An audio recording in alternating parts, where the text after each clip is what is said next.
Hi friends, I'm Katie and this is my reading corner. Welcome. Today we are going to read Many Hands, a Penobscot Indian story. This book was written by Angeli Parrow and illustrated by Heather Austin. Let's dig in.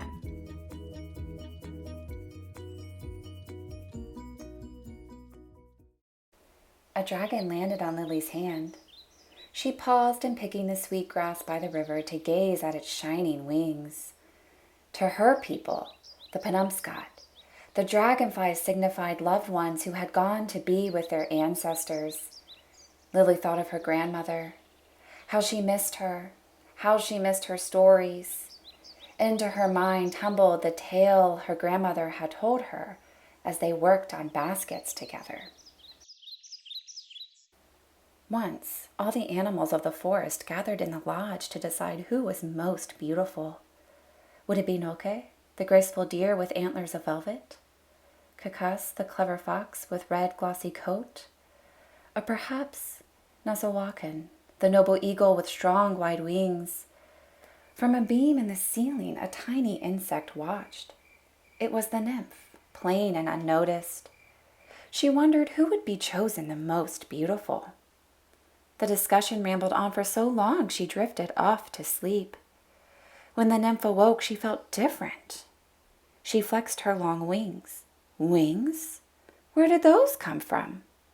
They sparkled with iridescent colors like the gleaming bits of rainbow. She marveled at the miraculous change. All of the animals stared at her. "There is the most beautiful," they said, "the dragonfly." Lily wished she could be like a dragonfly. Her grandmother had taught her how to make baskets. But Lily's baskets, like the nymph, were plain and unnoticed. She wanted to be a master basket maker, a weaver of beautiful baskets. The dragonfly flickered from her hand and hovered nearby. Lily dropped her basket of sweetgrass and followed. The sunlight shimmered on the silvery insect as it zigzagged around the meadow. Lily scurried to keep up, and then it zoomed away from her. Lily searched and searched, but could not find the dragonfly. Sadness pulled on her heart like a stone. She lay on the earth and felt it turning beneath her. She watched the white clouds overhead change. A deer, a fox, an eagle. Her eyes closed. Then she felt a tickle on her nose. She opened an eye, and there was the dragonfly. It flashed and flitted and flew off again, but not far. Lily stumbled to her feet. The dragonfly led her to the edge of a pond, and there was her grandmother picking sweetgrass. How could this be? "Nokamas," Lily called. Her grandmother glanced up and smiled. "Lily, come here. I have something for you." Her grandmother waded into the shallow water and plucked a water lily. The pink flower glowed in her hands. As she placed the flower in Lily's hands, it changed into a beautiful basket. "This is for you," her grandmother said. "But remember, many hands make the basket." Just then, Lily awoke. She had drifted asleep in the meadow. Her grandmother was gone. The beautiful basket was gone. But she carried a bright picture of it in her mind. She collected her basket of sweetgrass and hurried home. She ran to the little workshop behind her house where she and her grandmother had made baskets together. She took strips of brown ash and began to weave. Her fingers flew like dragonflies darting in and out. She wove green strips between the natural ones to form a flat lily pad. For the flower, she chose hand-dyed pink strips and folded them into pointed petals.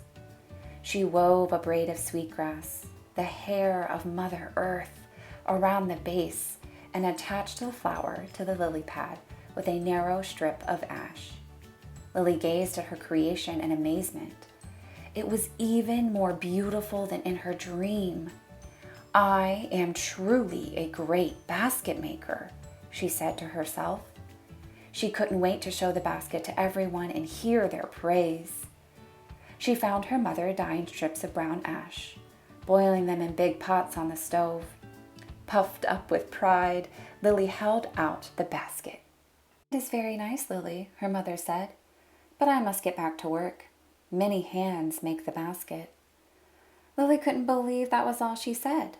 Wasn't it the most beautiful basket in the whole world? And hadn't she made it with her own hands? At the kitchen table, the elders braided sweetgrass so fast the grass was singing. "Very nice, Lily," they said when she showed them the basket. "But we must get back to work. Many hands make the basket." Lily couldn't understand. Wasn't it the most beautiful basket on the whole island? And hadn't her hands formed it? She ran outside and found 2 of her cousins scraping and gauging the brown ash. Angry now, she thrust out the basket. "Very nice, Lily," they said, "but we must get back to work. Many hands make the basket." Lily's face reddened. Couldn't they see it was the best basket she had made in her whole life? And hadn't her skilled hands done the work? Boom, boom, boom. She followed the sound, the heartbeat of Mother Earth, to her uncles pounding the brown ash and separating it into splints. "Look," she said, holding out the basket with a frown on her face. "Very nice, Lily," they said. "I know," she said. "You must get back to work, even though my hands made the basket." She trudged through the woods until she reached the bank of the pond. Why wouldn't anyone give her the credit she deserved? She watched the dragonflies dance above the water lilies. One skimmed across the surface and lit on the rim of her basket. Lily held her breath. It looked so perfect there. She thought of her grandmother and remembered her words. "Many hands make the basket." Now Lily understood. She had made the basket, but she had not done all the work. She had not made the basket by herself. On her way home, she stopped to thank her uncles for pounding the brown ash into splints. She thanked her cousins for scraping and gauging the brown ash. She thanked the elders for braiding the sweetgrass. She thanked her mother for dyeing the strips into colors. With small pieces of colored ash, Lily formed a dragonfly for the basket. It looked perfect there. "Wawani no kamas. Thank you, my grandmother," she whispered. "You are right. Many hands make the basket."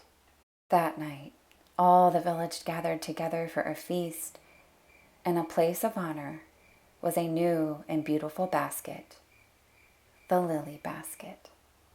Thanks so much for stopping by and reading with me today. For more books like Many Hands, check out your local bookstore.